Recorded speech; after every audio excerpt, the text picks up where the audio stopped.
Welcome to what remains of the integral stage.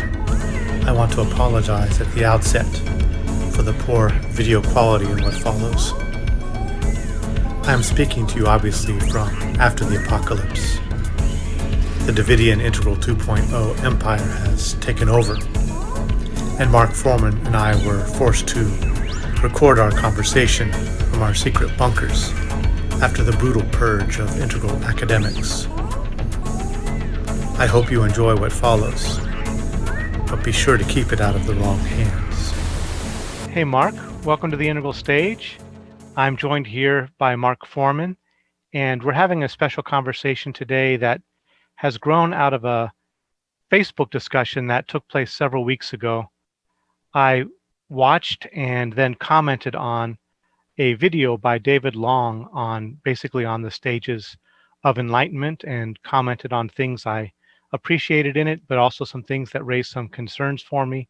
And it generated a dialogue on the Facebook group, generally around the questions of transrationality and enlightenment, especially as how those things can be framed from an integral context, and how we dance around pre-trans fallacy issues. David Long has particular takes on those things, and we had, Mark and I actually had some pushback on those things in relation to some of it at least. And we actually offered to have a debate with several of David's followers, asked us to have a debate with him, and that didn't manifest. So we're just doing this conversation here, kind of going over our perspectives and taking up some concerns and criticisms and points of appreciation about what David's up to. And yeah, we'll see where it goes, and possibly this could generate some further video dialogue. We're not sure, but we're just going to give this a start here and see where it goes. So thanks again for joining, Mark, and I'm going to turn it over to you because I know you have several points that you wanted to go through to kind of get us started. Yes, thank you, Bruce, for helping organize this. To highlight something you said, it would have been very nice to have David and perhaps one of his peers come and debate the topic. It would seem to fit with his MO in that he likes to do critical videos, and he has done some dialogues in the past. But I'm glad we're taking the opportunity. And really what we want to do today, Bruce and I have discussed, is to try to lay out a positive case for the topic of transrationality, transpersonal, transegoic. There are some synonyms in there that we might mention and have some different connotations, but we didn't want to just make a video diving straight into our critiques of David, but rather to make a statement about transrationality. And then as we move through some of those points, we'll pivot and we'll start to talk a little bit about what we think of David's versions of the transrational or the mystical, or what he calls enlightenment, and see from our vantage point how those points hold up. And yeah, hopefully this becomes a spur to further dialogue, and we will see if we can get somewhere in terms of the interpersonal exchange around these issues. So, Bruce, do you have anything that you want to add before we begin? And I'm going to sort of be the beginning person, but anything that feels of note that you want to mention? I don't think so. I think I've read your points, and I think they're really a good starting place. I'm holding in mind, I don't have much beyond my Facebook posts that I'm going to be drawing from besides my own just take on these topics. But yeah, I'm imagining that we'll be circling around mostly the concepts of transrationality and related terms of transpersonal, transegoic, and some kind of framing of enlightenment that maybe we could say could fly in a post-metaphysical world space. Yes, yes. So what I did was essentially culled together points that were on the Facebook debate, but in different posts, and then fleshed out some additional points. And so what I have here for the listening audience is about 8 little highlight points that talk about what transrationality is, or what I think it is, and I think Bruce would largely overlap. So there's going to be this sort of portion right now where I'm going to read this and try to be precise. So hang in there. Hopefully it's clear. And then we're going to unpack through some dialogue. So point number 1 about transrationality. Language and conceptual development are central for development, particularly up and through the integral stage, but less centrally after. I have no argument about the immense value of poetics and metaphor and conceptual development during particularly the early and middle phases of self-development in an integral sense. Point 2, language and concepts have a shaping effect on the experience of altered states and the interpretation of those states. So I don't have an issue with the basic outline of the Wilbur-Combs lattice. We could get into some maybe thorny issues in the weeds, but the basic idea that states get interpreted through your stage is, I think, a fair basic point. Point 3, however, and particularly at the construct aware stage, which is roughly turquoise altitude, language begins to be noticed as a filter and a constraint which prevents a more expansive experience of life. Developmental researcher Suzanne Cook-Greuter calls this becoming aware of the, quote, language habit, and suggests that, quote, the disposition towards the language habit can change profoundly at this stage. Specifically, the person begins to see that underneath language, there is an, quote, undifferentiated phenomenological continuum, which is seen to be more real than any conceptual filters we place around it. So this construct aware idea is very important, something David talks about in a different way. We'll come back to that. Point 4, as stages unfold, and here I'm specifically citing the research of Terry O'Fallon into post-construct aware stages, the person integrates an understanding of construct awareness, that they're able to see this language habit, and the construct awareness becomes a more normal aspect of their daily experience. It's then that the person moves toward what researcher Jeffrey Martin calls persistent non-symbolic experience, meaning an experience that is less mediated through concepts and language. This moves us into what Terry O'Fallon calls the 3rd tier stages, which are levels of self-identity roughly at the causal level in Wilbur's use of the term, and then even later into the 4th tier of stages, which are stages of growth at the non-dual level. These tiers represent transrationality or transconceptuality in the stage sense. Now, importantly, the impact of concepts on the person is never 0.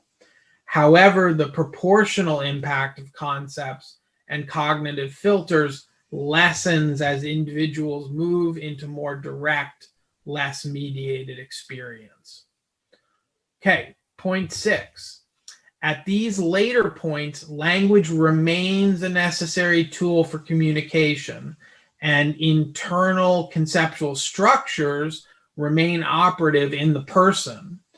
But experiences of profound inner silence are understood to contain more spiritual depth than any specific thoughts or systems of thoughts by themselves. Many, many spiritual traditions attest to this basic issue of the primacy of direct experience over elucidated concepts, even if both are necessary on a relative level. Okay, so now can we call states prior to these higher stages transrational? This is a little tricky issue, but I believe we can in some cases. So let's imagine a person at one of the two most heavily populated stages, and that would be expert or amber/orange altitude, or at the achiever stage, which would roughly be the orange altitude. Both persons have therefore developed some aspects of formal reasoning in the Piagetian sense. So we're being technical here about what we mean by reasoning, and that would be some degree of formal operations present in the expert and more so in the achiever. Now let's imagine that either one of them has a deep mystical state in which they experience, in their phenomenological experience, that love is the supreme principle of the universe, and that they themselves are a manifestation of this love. This is a common mystical insight. Now, I'm not arguing that this is objectively true or not true, by the way, only that it is experientially felt by many people in temporary states. Is it possible to call a state such as this transrational?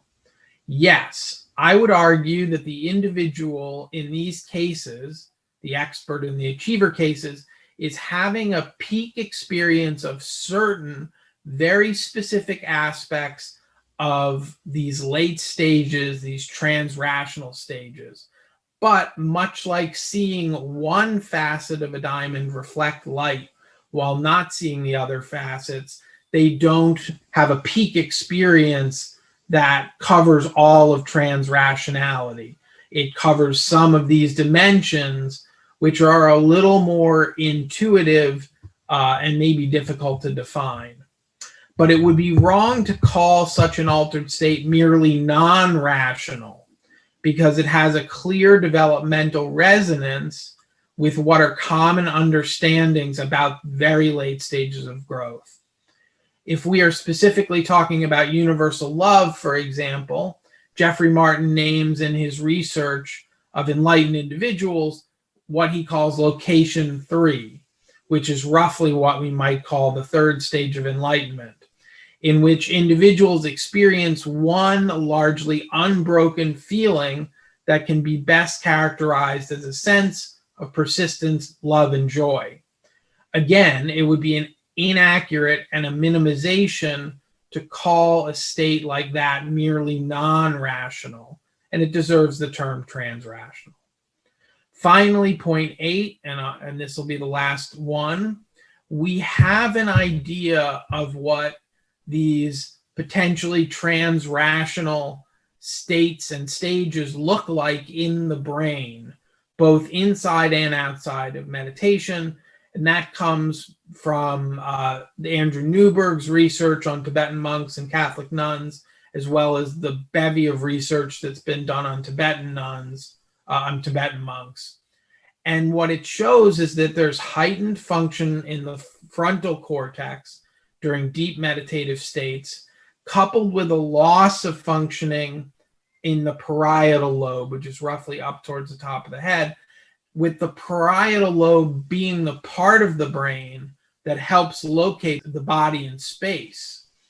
And so these are neurological findings that match up with phenomenological findings that support the existence of special states and not simply normal insights and not apparently irrational insights. In other words, if these people are reporting on their brain states phenomenologically, it would seem rational to have the experience, I felt that I was at one with the entire universe, and it's not what David might say is an interobjective insight. It's a left-hand subjective experience as well. So let me pause there, and I think I want to just turn things over to you, Bruce, a little bit to get us into some dialogue. What what stands out as some issues to dive a bit deeper on. Yeah, great. Thanks for going over that. I think they're great points. And several things stood out that I'll just bookmark and maybe we'll come to them as we can. One is I want to just talk a little bit for maybe anyone listening who might not be that familiar about the Wilbur-Combs lattice and the states and stage kind of differentiation that Wilbur has done to contextualize just a little bit of what you said. Uh, Another is to talk about childhood spirituality and the relationship to states, because that's a big part of Wilbur's thought on this and what some of the pre-trans stuff has turned around. I'd like to talk a little bit about language as it is held developmentally as it unfolds, just kind of dive into that a little bit deeper. Basically, I agree with what you said. I have some little nuance I want to explore and check out your own thoughts on that and see what you think. Great. And then the last one would be, maybe beginning to touch on some conceptions of enlightenment that are satisfying from an integral and post-metaphysical point of view. Mm-hmm. Right. So the first maybe is just around the states and stages and the differentiation. And, I think some confusion arises because Wilbur initially just put the states, the subtle, causal, and non-dual, on top of the developmental self line. And that was an earlier phase of his work. And later, I think in partly wrestling with this idea of childhood spirituality and authentic mystical experience throughout human development, eventually he moved those states over to the side as capacities available all the way up through the stages of development. And so when you're talking about, peak experiencing a higher stage with the state, yeah, I don't know if you want to maybe offer your own kind of unpacking or clarifying around that.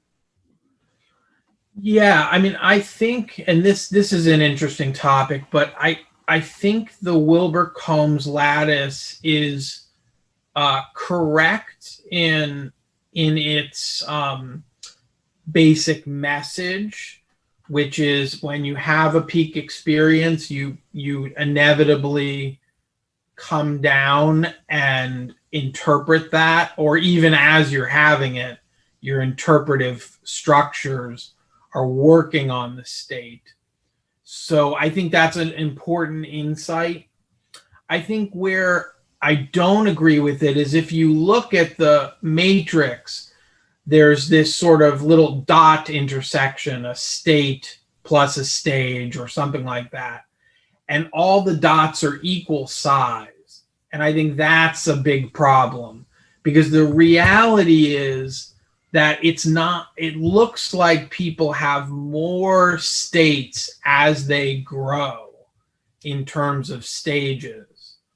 And maybe even more and what we would consider deeper states, if we're talking about gross, subtle, causal, non-dual.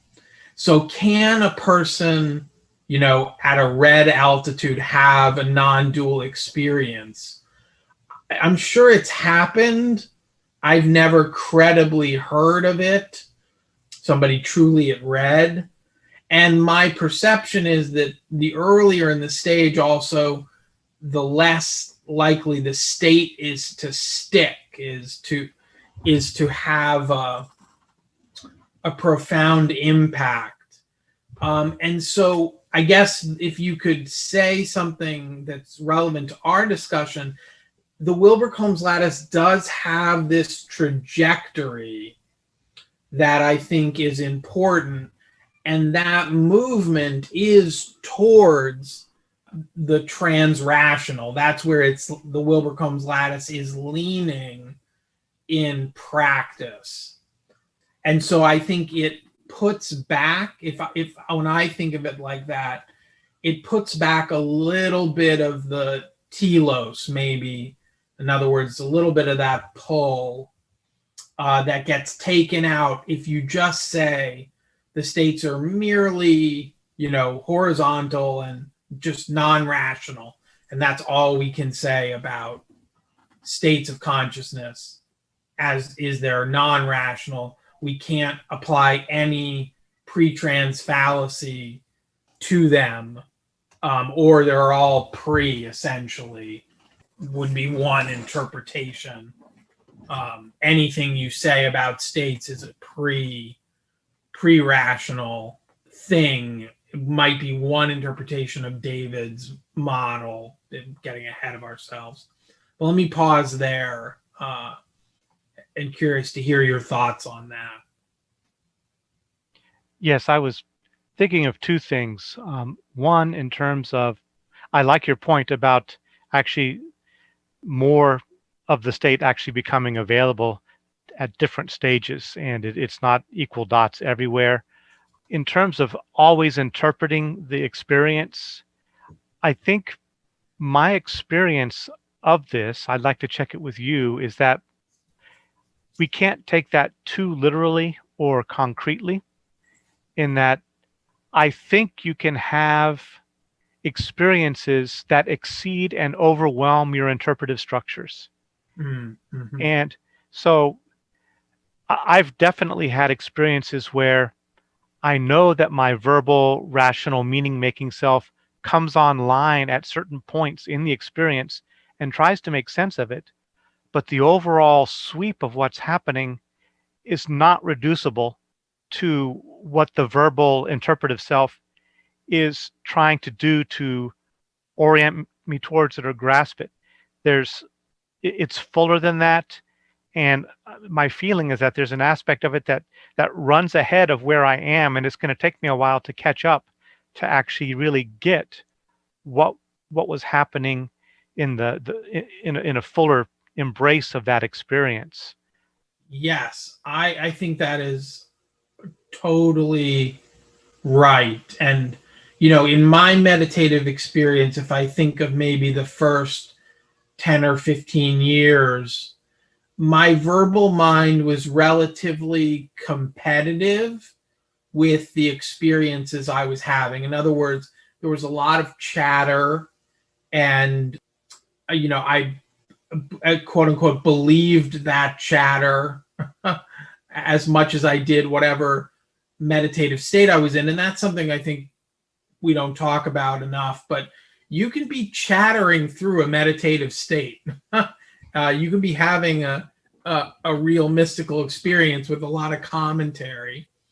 But as my practice moved into, the next 15 years or so, the chattering mind has become much quieter, and also much more in a type of awe of some of the meditative experiences, or the meditative space feels so expanded, the field of awareness, if you like, that, my mind can say things like awareness or presence, one word, or silence, and it's still a concept, but there's not that pull to tell a big story, because it's almost like I've likened it in a book I wrote to standing next to the ocean. The ocean is huge and you are tiny, and that's the feeling. And the ocean, if you let it, sort of overwhelms, if you like, your small self. And that's part of the reason why people like to go to the ocean and stand next to it, because I think it gives them that sense. But yes, absolutely, that experience of having your rational mind be stunned into silence, or more, is just part of spiritual growth. I mean, even 101, not that it happens quickly or easily in all cases, for sure, but just that it is such a known feature, such a sturdy aspect of the traditions. Exactly. And I think this probably goes partly to what David is talking about. When we go to categorize, classify, talk about, interpret the experience, definitely it's going to get sorted in some way within our present interpretive structures. And we might always bracket it and know that whatever I'm saying isn't the full thing. And in fact, I think the more sensitive to that we get, that's a very classic thing, talking about the Tao that can be named and all of that. But in communicating it, in deploying it in terms of like your own personal projects and orientations, it does get translated in that way. But I think, as you go deeper into this, there's a kind of a patience and a patience with it, and a trust in a process that exceeds what you can rationally work out. That doesn't try to capture it. It means it may not show up in what I communicate right now, but there's a way of trusting it as a formative background that you might grow into more later, right? Without pinning it. I remember I went to talk to the rector of the Krishnamurti school in India after I had about a 48-hour mystical experience, and I went into his office to go talk to him about what had just happened. And he said, "I'm here if you want to talk about it, but I think you should marinate in it. Don't try to capture it all into your narrative so fast. Just let it be, and maybe talk to me later." So I did talk a little bit, but yeah, I also got his message there of not wanting to encapsulate it too much into my already familiar categories. Yeah. And I think this point about the construct aware transition is really something to highlight, because it sounds it sounds deeply conceptual. Like, okay, one recognizes that language is limited and the map isn't the territory, and etc.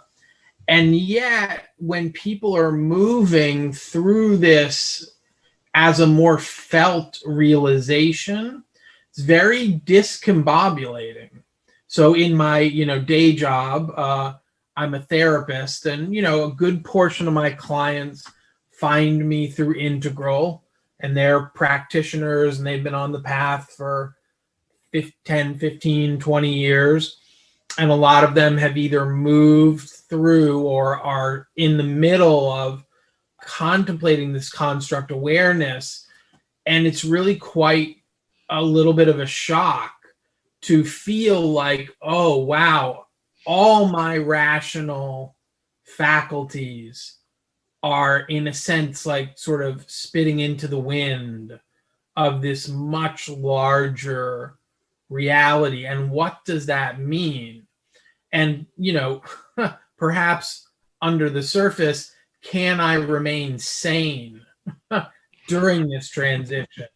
And then even for people, there's often psychological material that emerges because if you like, the suppressive structure of the verbal egoic self sort of takes, it kind of comes off a little bit.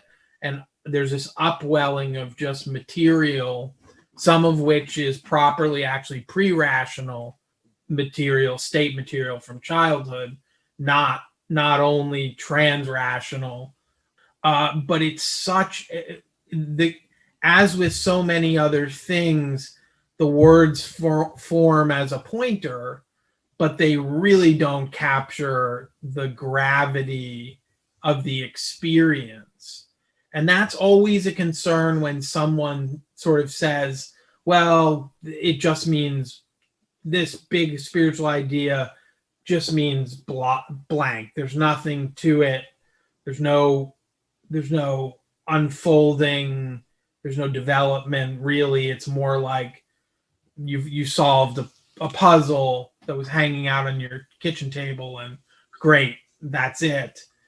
And yet the profundity of being lucky enough to have some of these experiences is so great. So that's just a contrast. And when I listen to people talk about spiritual experience, the number one thing I listen for is surprise. So if I'm trying to listen to somebody and think, okay, are they having a real experience here? They should, in their narrative, sound like I had no idea. Out of nowhere, I had this experience, or whatever it would be. That novelty piece is really very powerful. Yeah, I agree. And yeah, I think that's one of the things that's really important here is that, there's a debate around this, and I've been part of it, in integral and extra integral circles around whether mystical experiences just come along to fulfill our pre-established dogmatic positions, or whether there's anything ontological there that's happening that has the capacity to rupture your worldview in a way that is significant and not merely regressive, but progressive, that can really deepen and broaden you and transform you. And you know, definitely, I think that's the case. Is that yes, certainly some traditions train you to have a certain experience, and then they just once you've had it, then they lock you into that, you know, that category. But I think any genuinely living tradition is open to that edge, open to that surprise, and it, you know, I think that's an interesting thing that Almas did recently with his Runaway Realization book, where he'd built up this pretty big structure, and then with that book, kind of began to overturn a lot of pieces in terms of the way he was reframing what's going on with I think he himself probably was surprised in the unfolding of his own experience. So one thing I wanted to come back to on this construct awareness, I guess there are two things. One, I want to talk about a little bit of a take on development of language, but first, maybe we can just touch in a little bit on the difference between what's happening at green and what's happening at turquoise. Yes. I think that's key. In fact, some of the dialogue and debate with David kind of, I think, turned around, how we're holding it at green and turquoise, and whether, I have questions about some of the ways that he was framing that. I think with green, we become aware of language as contextual, as not having fixed meanings, of even individuals not really being exclusive owners or generators of their own thoughts. We become aware of bigger contextualizing systems and the sliding quality of signifiers. So that lays the groundwork for construct aware, but in my view, it's not yet construct aware, right? That's just contextualizing. So and I think that can be conflated. And when people when people say something like green is already enlightened, to me, no, right? Yes. You're not at construct aware with green. Yes, I mean, you're really, and this is also a point, point of major importance. There's been a lot of research on this, so this isn't just a jousting of whose ideas are the best ideas. It's also, what does the research tell us? And it tells us that folks developing to a green altitude do not have the construct awareness of somebody who is developed to the turquoise altitude. And moreover, it's not really even close. Those two stages are the integral stage above the green stage, and then the construct aware stage, are very different in core ways. And so we can't reduce things to green in terms of construct awareness. The way that I sometimes try to describe this is, let's imagine we have an overhead shot of a highway system. If you ever, seen it, flew in on a plane, you've seen like all the interlocking curly cues of a highway, and someone at Orange can see the interlocking curly cues on the highway, but they will say there is one best road to take. All these other roads are irrelevant, and they don't have the truth value of these roads that I'm picking out. Someone at Green would say something probably like, there are multiple roads you can take, and it's really kind of up to you, and it's relative. It doesn't matter. I don't have to do what you do, and you don't have to do what I do. Someone at Integral would see all these roads and say, all these roads are useful and could be potentially useful to you, so take them all at some point. So in other words, Green gets more of the multi-perspectival, but it's relative, but it's not about construct awareness. Integral gets the fuller multi-perspectivalness, but it's also not construct awareness. The construct aware version would be a little like seeing this system of highway and going, we could build this out in many more ways. And furthermore, I know we could stick a highway over there or reroute one of them. It's malleable. It's not set in stone. It's not flexible. So should it be, if we wanted it to, we could run a better highway system by deconstructing and then truly reconstructing it. So there's a power there over constructs that emerges. And again, if one could think about that, if you had that kind of power, it'd be very different to rework the highway system if you thought you should, versus just deciding which lane is relatively more your lane or contextually is someone else's lane. Did that make some sense? Yes, it does. Yeah, I think there's definitely more fluidity, and I think more awareness of the cohering of form and meaning in a kind of play that there's more of a sense that we can participate in that. Mm-hmm. And actually feeling, it's not only that you conceptually get that, but you're feeling what's happening as you shift, right? It's a difference.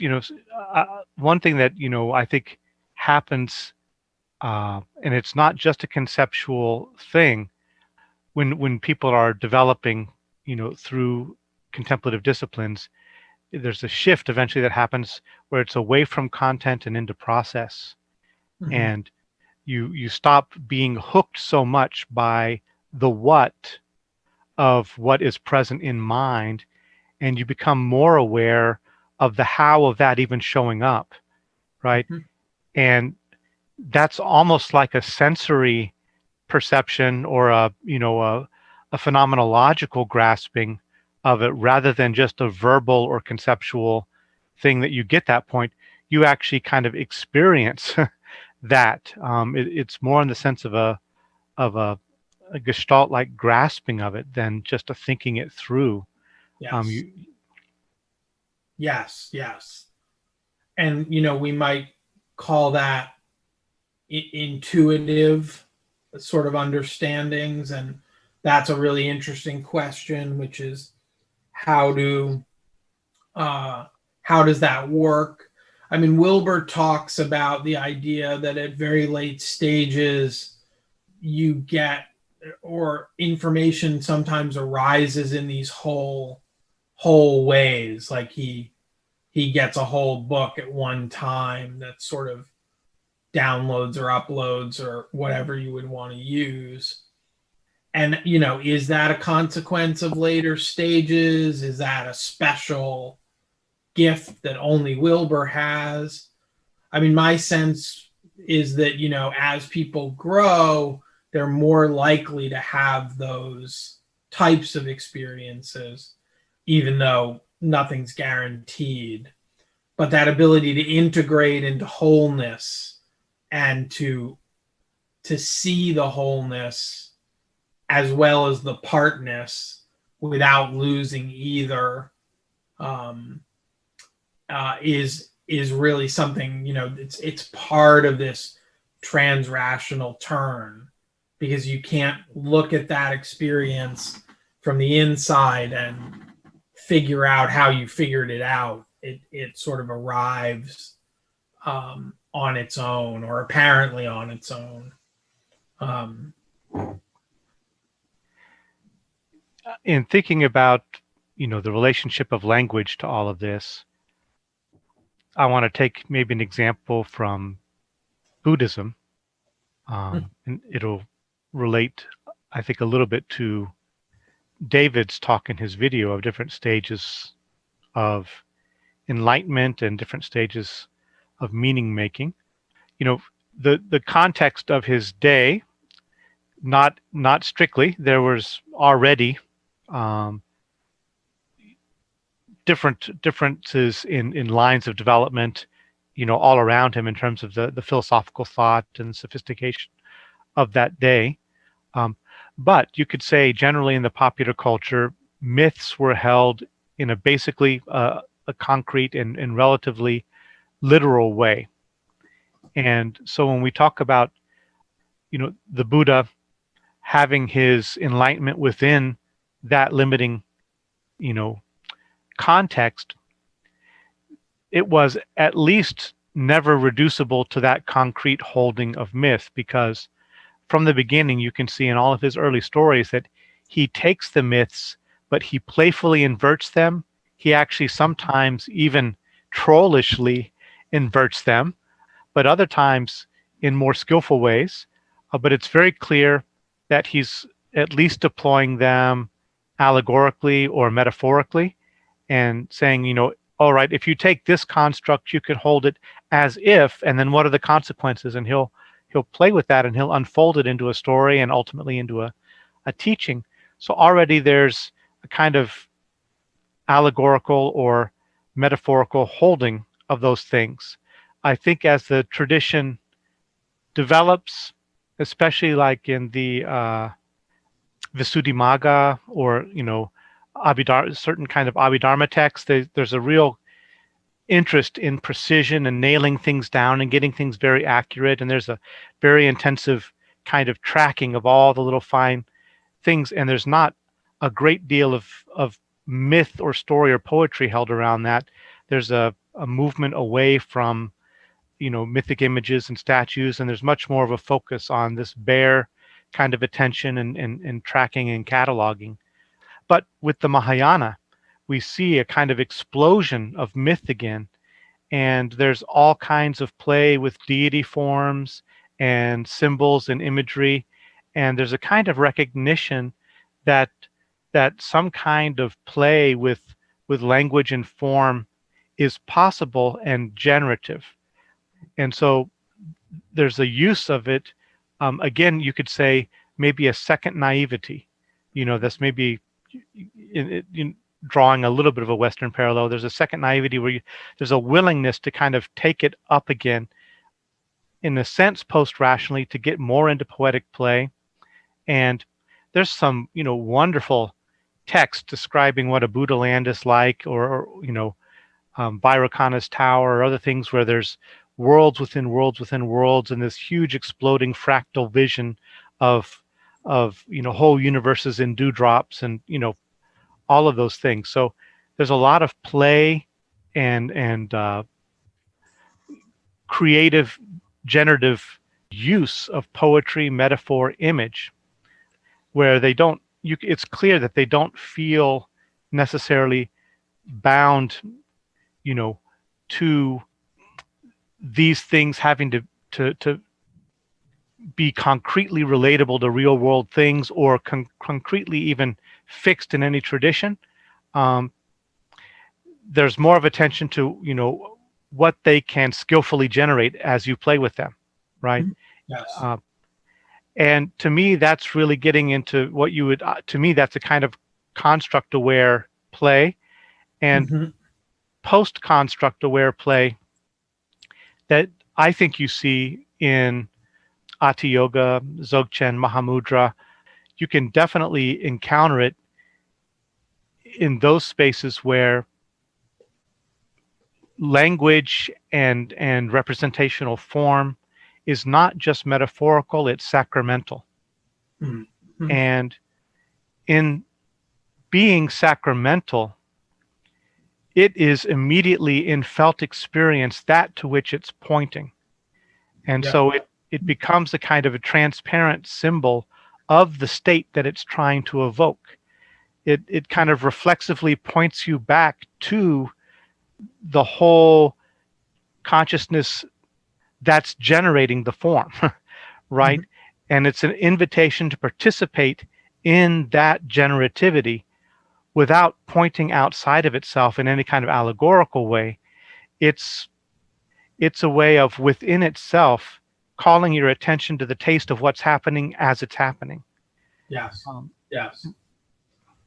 So yeah, you said a lot of important things.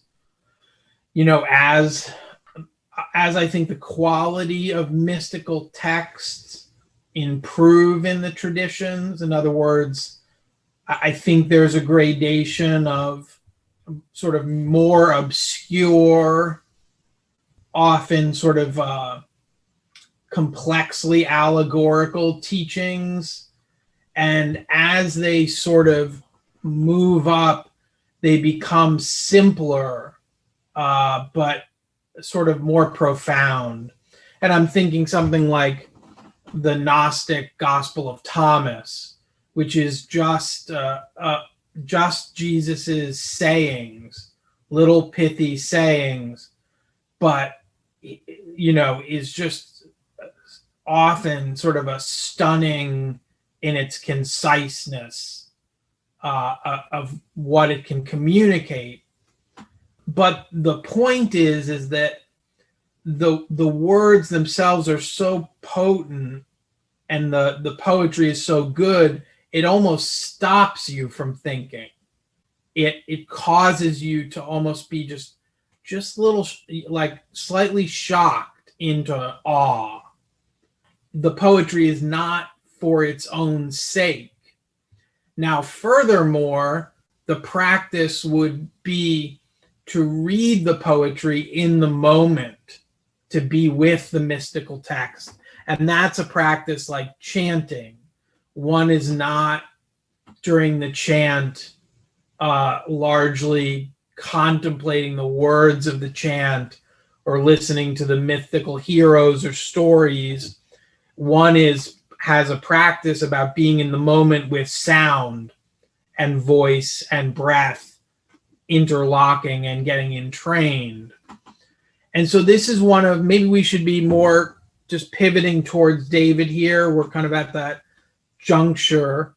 And this is an argument that he makes that just is, for all intents and purposes, really sort of neuters an integral spirituality, in the sense that he reduces all of this to poetry and metaphor. That is the ceiling that he gives, and the aim that he wants to focus on. And to a certain extent, I could say, okay, that's developmentally helpful for people who are still in the middle stages and working a lot on conceptual refinement and getting the ideas and so on and so forth. But it's really going to leave other practitioners, pretty much guideless. And it's going to take all of Wilber's work on what these higher states and stages are sort of takes them right off the table. And well, that's problematic because it's Wilbur and it's integral, but we could even say, sort of more pressingly, it takes any research people have done. Jeffrey Martin's and Terry O'Fallon's are the two that I pay probably the most attention to. Sort of takes those research traditions and their findings about later stages. Jeffrey Martin has a little more pushback against the stage model, but nonetheless, he categorizes these locations in Enlightenment and their reality, and that they do have, if there is an unfolding, it's typically upwards, sometimes backwards, but, I've heard him talk about, up to 20 locations or more that he thinks people have experienced in the various traditions, Buddhism maybe.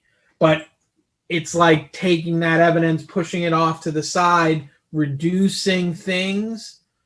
Now, whether that's David reducing things just to what makes sense to him, or is it him reducing it as a strategic move because it's less offensive, let's put it that way, to the sensibilities of a modern scientific, hard agnostic, he called it, or atheist. It's a marketing pitch that, hey, we're not going to get too much into this woo land. We're just going to keep it to poetry and metaphor. And if you have these states, more or less, it's not that big of a deal. I've had them. They're not that big of a deal, and so on and so forth. And so this is a major critique, and it of him, and it goes to the idea of him putting forth integral 2.0. So essentially, is integral 2.0 integral with the top chopped off in a particular way, or elements, maybe to be more accurate, elements of the higher stuff being really minimized. I think he does posit sort of a third tier that he would be okay with that, but it sounds like that third tier is, just you do a better job of being integral, which is to balance, the poetic, metaphorical balances. So, that along with the concept aware, thing are two places I think that I had some stronger disagreements. Yes, I think that's really a key one, and David and I have gone back and forth on that too. I know that he has some justification for the way he frames it in Wilbur's words. He frequently goes back to a place where Wilbur is discussing Joseph Campbell, and he specifically uses transrational there as poetry and metaphor. And so there is a place in Wilbur's canon where he does that, but if you basically take in all of Wilbur's work, it's clear that that's not the only way he thinks about what is transrational. In fact, that's not even the primary way he thinks about what is transrational. David's point would be Wilbur is inconsistent, and that he says it's poetry and metaphor in this context, but when he then goes on to talk about states being transrational or other things like that, then he's smuggling in religious woo and trying to, justify things in an inappropriate way and committing pre-trans fallacies. So we can kind of go over that a little bit if you'd like. My sense on what is going on with the if you look at Dogen, in the really enigmatic and profound Zen teacher, his writings are very puzzling, and you can't take them simply as poetic metaphor, right? Yes, he's playing with poetry and metaphor, but he's doing it in a very different way. One of the things that David and Alyosha and others talk about is that you can use metaphors, but they have to cash out in reality. And mostly what they mean by cash out in reality is match a presently known psychological observation or match our current state of scientific understanding, and not to exceed that, not to make claims that go beyond our knowledge of the world.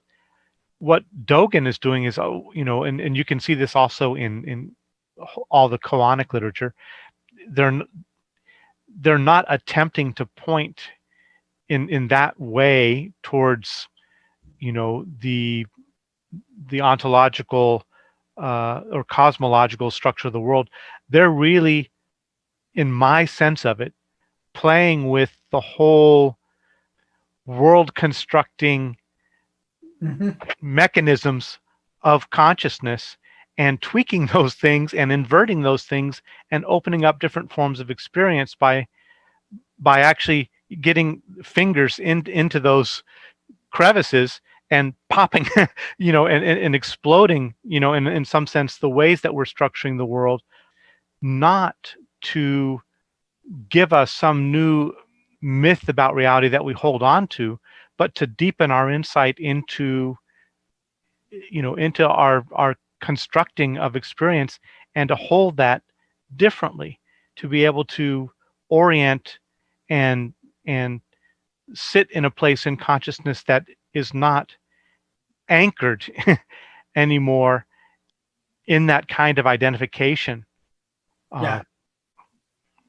Even more, I would say, so even more directly, and I just did a whole book where I read back through Campbell and his hero's journey.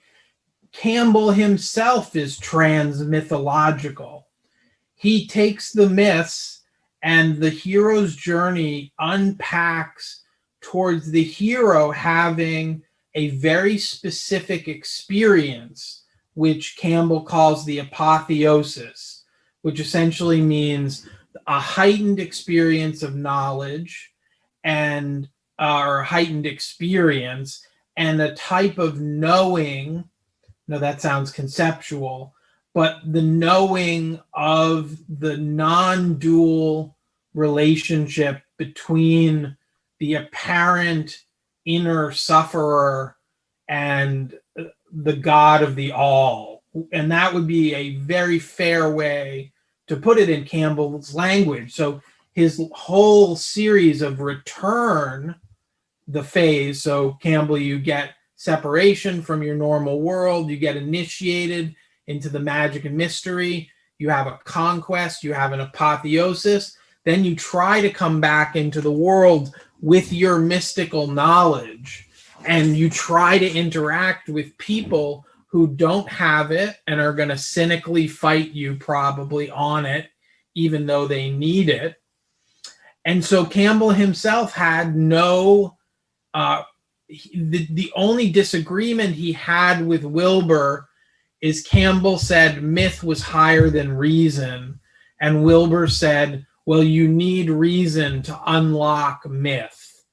And so therefore, myth has this funny place of sort of being both pre-rational, but potentially as a symbol set, a type of puzzle that's very sophisticated, but without reason, you don't need it. Without reason, you can't unpack it. But so Campbell basically disagrees, and he talked about how what we're looking for is an experience of life. That's what really is the goal. Those are his exact words. Aliveness was the goal, and total aliveness, despite, the suffering of the world. And he used myth as a way to guide people towards this path. He was not a meditator of, classical means, but it was quite clear that he had a practice, and his practice was a type of study of this and a reinforcement. So, even if we want to use Campbell, David's interpretation doesn't include the Campbell that points over and over again to these direct experiences in using religious language in the context of the spiritual traditions. And even if we want to go back to Carl Jung had a very wild mystical life, even though he is really the king of the symbol. He was in the hospital for some time in his later years, and he talked about sort of a nightly kind of immersion in some kind of mystical awareness that would happen to him while he was in hospital. This is from Memories, Dreams, and Reflections. So he knew that the symbol could be made transparent to these deeper realities. And so when you're talking about Dogen, although I'm less familiar with his work, yes, there's that shift in consciousness where now we've turned about, and now we're playing with concepts in service of helping people along, So it is, so Alyosha, I think, did a video about me, where he sort of did the straw man of, well, if concepts are so unimportant, why would you talk at all, Mark? Which drives me a little nuts because, most of us are on our way. And while we're on our way, concepts, poetry, metaphor, symbol, rational analysis, all of that is incredibly useful. If we're going to exchange some words, we're going to try to learn some concepts from one another. It's not that it becomes this totally useless tool. It's useful for so many stages, so many contexts. However, if we wanted to talk about what is enlightenment and how to communicate that, you might choose silence, which is a lot of what people historically have done. So there's a confusion there. And there's a confusion because even if you experience the self as not real, ultimately, you're still going to use I language to, can you pass me the potatoes? Because we're still in humanity in an interpersonal sense. And so we don't have to make things difficult by pass the me who's not really here the potatoes, So anyway, I just want to, I think the main point there is I think Campbell in his writings on this agrees much with us and would disagree that poetry and metaphor are the end of the line. Great. Yeah, that's actually something and maybe David, if he responds to this video, can address it. But, and David does mention it in passing a couple times in his videos where Campbell talks about opening up to and being filled by or infused with a sense of the infinite. And I think he's pointing there to this apotheosis that you're talking about, and not merely to, say, an intellectual assent to the lower right confirmed interdependence of objective forms that science can demonstrate. Yes, that's a an interesting discovery in modern sciences, and that itself can promote awe and can help us feel more deeply related to things. I don't want to dismiss that, but to me, a definition of enlightenment which says several things, which is if you're at green, you're already enlightened. Mm-hmm. If you're integrally informed, you're higher than enlightened. That basically the spiritual peak is to arrive at learning to use poetry and metaphor to represent basically the only valuable insights into oneness, which are scientifically mediated observations about the interdependence of, material forms. Um, all of those things, to me, they can have a place, but to reduce enlightenment to that is severely limiting, and in fact, in some places, confused. One, to me, to be green is not to be enlightened. And, two, poetry and metaphor are not the ceiling, as we've just been discussing. Poetry and metaphor are present throughout human development, even as I point out to David, 3,000 years ago. There is abundant and delightful use of metaphor in a non-literal way to convey meaning, and it's not at all necessarily coming from a construct-aware place. It doesn't mean that the individuals who are using poetry to talk about the valley of death or God is the potter, it doesn't mean that those people are necessarily enlightened. It can be, but to me, that itself is not a marker, right? Yeah.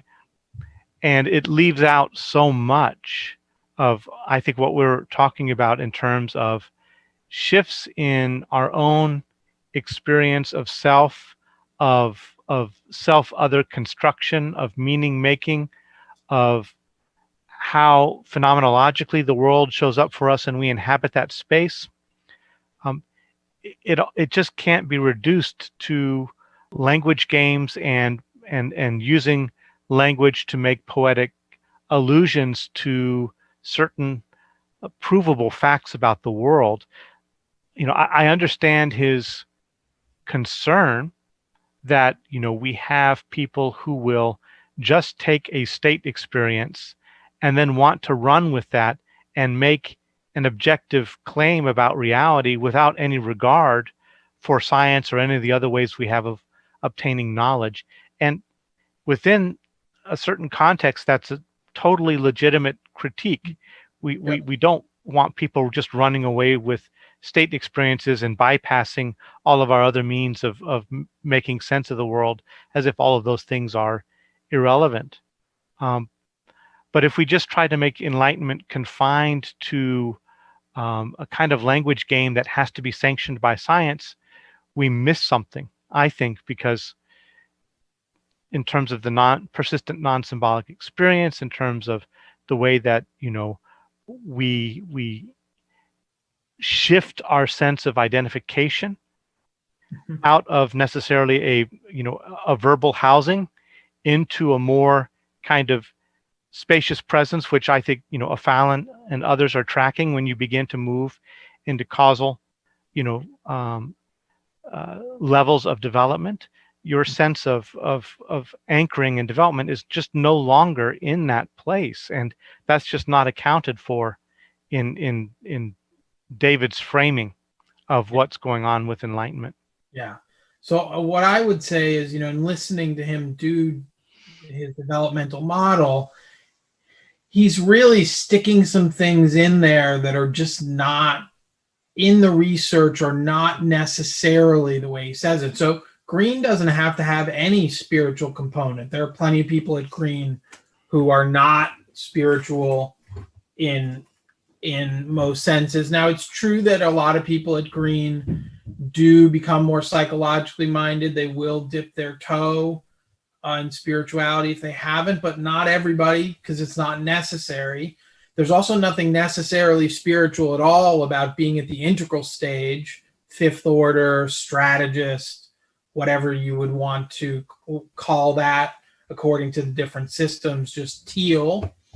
You're multi-perspectival and you have a mind-body integration that's helpful and shades of gray view of things, but don't have to be spiritual.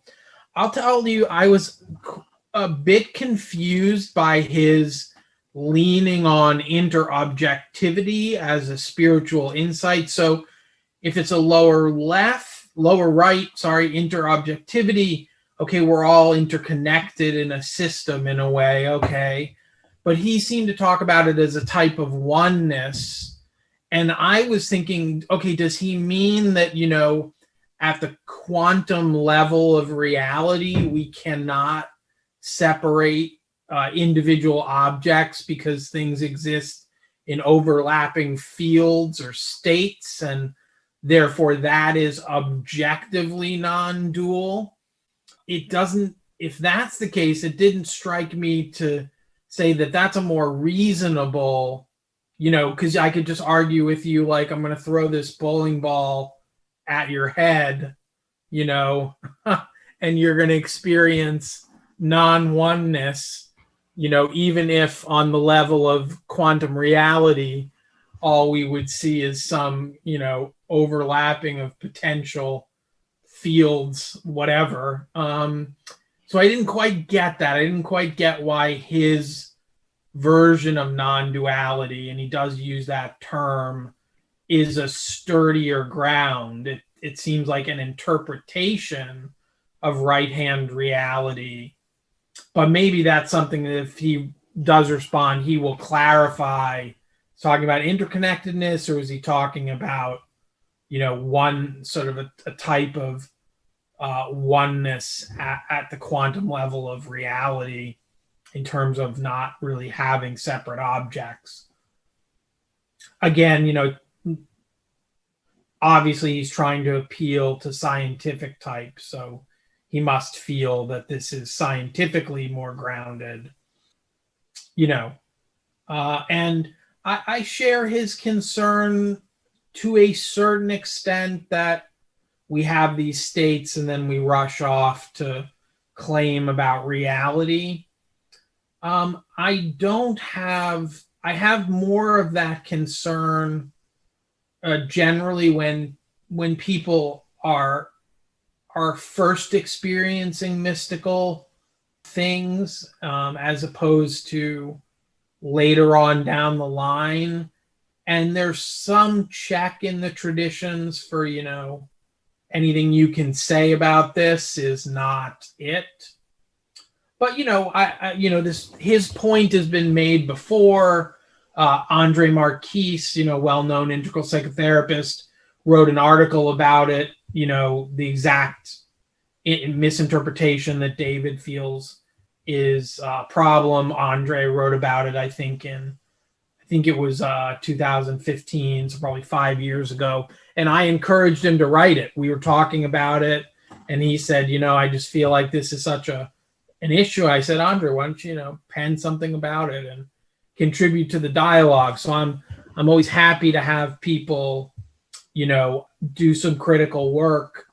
It makes things rich if there's also, the willingness to stand behind one's ideas and actually exchange ideas. Because I do think, just the articulation of ideas with no dialogical component, doesn't get us nearly as far as if we're willing to argue out things and progress through that messy process of, the messy process of constructing, deconstructing, reconstructing that we, all try to go through.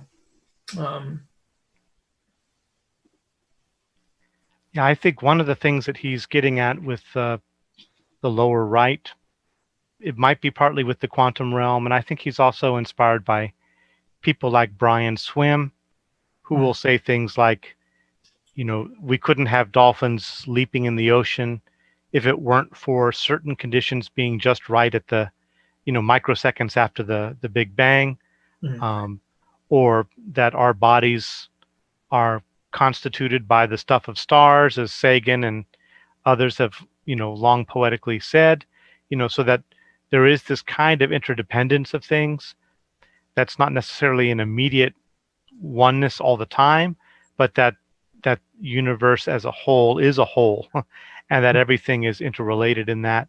And that there was just an article coming out, I think today, a study that was done of the effects on people of believing that things are one. And generally there is a generally positive effect on people for having that. So I don't want to knock that at all. And I David and Julian, an old friend, Julian Walker, a yoga teacher, they're very much concerned about New Age or secret-like or manifesting doctrine-like use of spiritual terms to promote egotism or magical thinking. That because I had this state, now I have access to the source code of reality and I can manifest anything. Or because I had this state while sitting on my cushion, now I know what it was like before the Big Bang. Those kinds of things where they could lead to ego inflation or ungrounded ways of relating or different kinds of bypassing activity. All of those things I think are valid and valuable concerns. And I want to say my critique of the limitations of his definition of enlightenment is not to say that it's invalid to see those things relatively as problems, in the community where there is kind of a naive way or an immature way of relating to spiritual experiences and concepts that would seek to bypass other epistemologies, other forms of making knowledge about the world, or that would seem to lead to indulgence in spiritual identity projects, which ultimately, don't promote healthy dealing with shadow, healthy working through of issues like responsibility and things like that. So I want to give an acknowledgement to all of that. Yeah. I mean, I understand the argument. I know I've written about spiritual bypass. It's an issue, although I think it's an overblown issue in a lot of ways because we're really not capable of eradicating a fantasy element to our psyche at most of the stages. There's always an element of subjectivity. It's almost irreducible. I think at very high states and stages, you might be able to get past it. But, most of the people who claim bypass as a big issue, they stick some type of dogmatic belief in something. And I don't see that as necessarily worse or better. I mean, I think I might analogize this to like lifting weights and getting in shape is bad because it promotes egotism and it confers special knowledge, and people who lift weights and spend extra time in the gym and learn their techniques and congregate with other folks who specialize in this become cliques and therefore being healthy and being in good shape are a problem. Yes, okay, fine, that's a problem. What's a bigger problem? Is it that you've got so many in shape people with big egos, or that people are not in shape, or that we could be in better shape? To me, it's not really a contest, even though both sides have some claim, but it's not a great equivalence. I would say a much bigger problem is that people don't have access to these deep states and stages, and they would be happier, and the world would be a better place if people did. Would that come along with some increased egotism at phases during the spiritual development and, problems, et cetera, et cetera?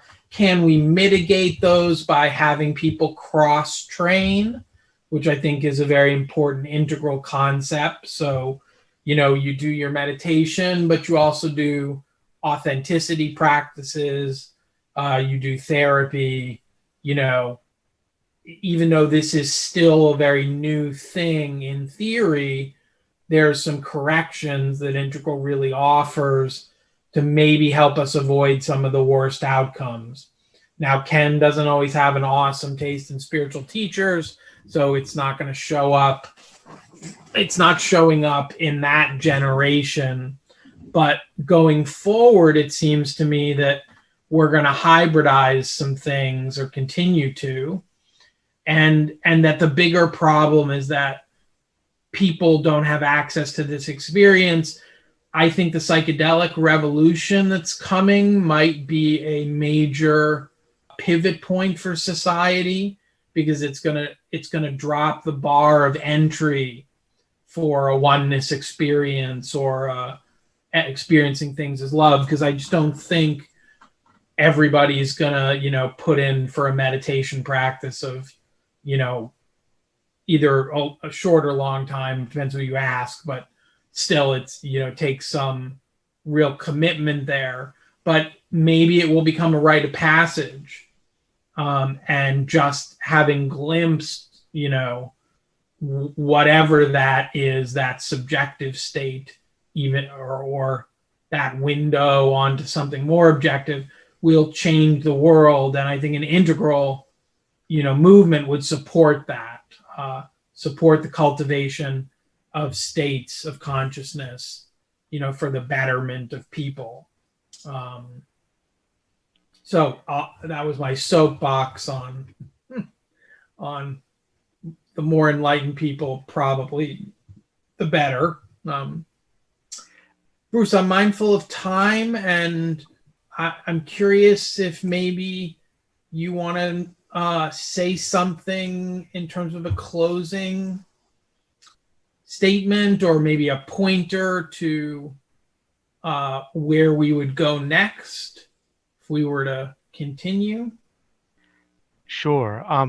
One thing I was just thinking, I wanted to, thinking about David's claim that, that some people seem to regard becoming integral as becoming mystics.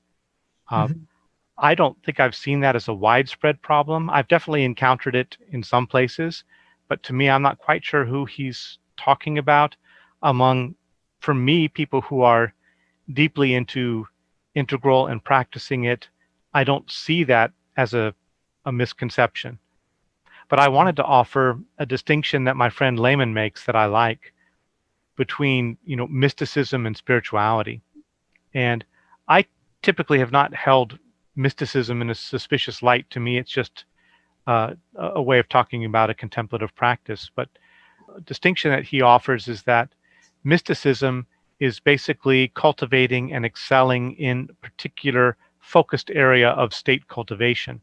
That somebody might be a causal mystic or a subtle mystic or a non-dual mystic, and it's somebody who's taken a practice and they go pretty deep into opening up that territory, but it doesn't necessarily have to involve much integration. They might just go pretty far in that state realm. And so spirituality would be integration generally of the multiple dimensions and domains of our being, the heart, the head, the soul, the spirit, however we want to frame that there is a harmonizing and a bringing together of these different elements to create a numinous excess through our integration of these aspects of ourselves, and that is spiritual practice. And so to be a mystic is not necessarily to be spiritually realized, in a sense, in terms of the broader sense of this integration, which I think would involve multiple dimensions of ourselves. So integral itself is neither mystical nor spiritual, but I think integral would place value on developing and pursuing state practice, but would always want to bracket that with the spiritual project of integrating that state experience into our fuller dimensionality, with the cross training, with the different checks that can be there. And I think for me, any valuable and valid definition of enlightenment, I know that Wilber has used it in a particular way as reaching a certain peak along certain lines of development in order to be able to still say, yes, that person was enlightened, but they also turned into being an asshole in other areas of their life. If we just look at enlightenment as a certain achievement on a certain line of development, it makes sense in salvaging some of the narratives that we can have about history and about different individuals. But to me, a meaningful enlightenment to strive for would be one that involves this integration and synthesis of aspects of ourself into a collective maturing, which has to involve the self line and the moral line and in multiple lines into a flowering and into a fruition. And I'm afraid when David does something like saying that enlightenment is no big deal. If you're already past green, you're already enlightened, and okay, now let's move on. That cuts so much meaning out of how enlightenment is understood within many practice traditions that are mature. It truncates that and impoverishes it, and it also takes away any, I think, aspirational horizon for contemporary people if we just think about it in the terms that he has outlined it as. I see it, as you said, serving people at a middle stage of development who are still practicing, developing themselves in terms of like having a clear rationality and things like that. But it's truncating and unfortunate, for the fuller picture that I see as possible for us. So just the last point I wanted to add there, I don't know if I actually quite captured it the way I wanted to put it, but we are getting close to the end of our time here. I would say, if people are interested, I'll put a link to the Facebook discussion in the video. And definitely I would be open to more debate-like events where we could, take this further. If David or others wanted to step forward and get into some of the nitty-gritty details, I'd be happy to do that. I will just second that. This is it's a serious topic, but it's also a fun topic to parse through. So I'm very welcoming of future discussions, all the way up to and including debates. I think the debate format can be very helpful in certain cases to to highlight things. And here I'm thinking of folks like Sam Harris and Jordan Peterson, in the sense that they've done many debates as well as just talks, and that has been an asset for our larger dialogue. And we have the means now to get those debates far and wide on the internet. So, well, Bruce, I want to totally thank you for helping make this possible, for your participation and your very wise words. And I'm looking forward to seeing what the reaction is. Me too, yeah. Thanks for seeding this idea, and I really enjoyed this exploration with you, and definitely do hope it could be fruitful. I don't think we wanted this as any kind of takedown, but really as an opening for exchanges that hopefully will be generative for us and for all involved that are interested in these topics. So. Great. Okay, Bruce. David, Alyosha, Julian. Meet us on Dagobah if you're up for it.